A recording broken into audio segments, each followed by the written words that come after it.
Welcome to Greyhawk 76. I'm Ken Newquist. Let's talk attention economy. A lot of times with RPGs, people talk about the game's action economy, how many things a player can do in a particular turn or react to on somebody else's turn. In D&D 5th edition, that's quite a lot. By default, characters get a standard action, which allows them to fight, move, cast a spell, move action. So you can maneuver around the board, which can be done before and after a standard action.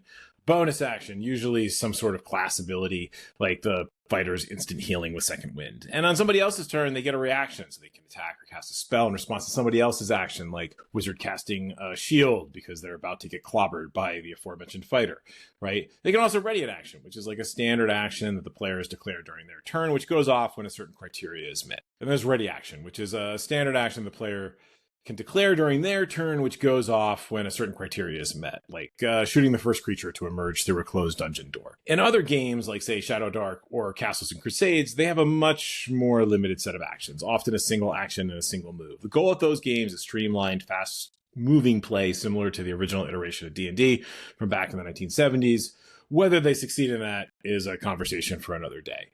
Action economies generate a lot of debate, but the thing I'm interested in is the attention economy. Attention is a valuable commodity at the gaming table, and even more so online than off. Unlike the action economy, I can't give you specific numbers, as it's more of an abstract concept, but as game masters and players, we can feel it.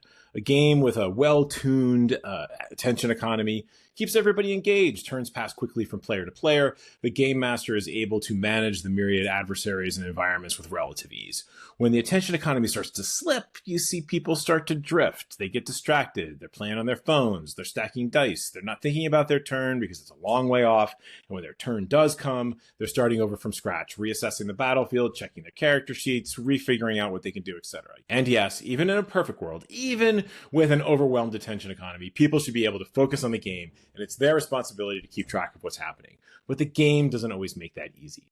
Attention economy is impacted by action economy. A game that has too many options slows down play as people need to constantly think about what they want to do and go through that list again and again when something changes. I love D&D 3rd edition and Pathfinder 1e, but both suffered from this. It turned high-level combats and even mid-level ones into something that took hours to get through a few rounds. And the attention economy suffered as a result. People got bored waiting for their chance to shine. And at least in my group, we avoided high-level combat as a result. We changed it. Its economy was streamlined. It's not perfect.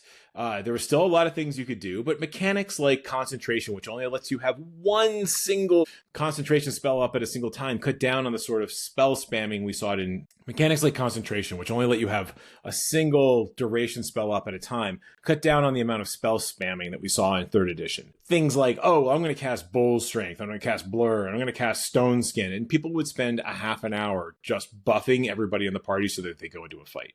That in turn caused combats to last just for freaking ever because you had all of these different spell effects that were up that weren't on your character sheet. It got to a point where I didn't want people to cast spells on me because I didn't want to have to recalculate the math for my dual-wielding, battle axe-driven dwarf fighter, right? The move to concentration nerfs all of this, right?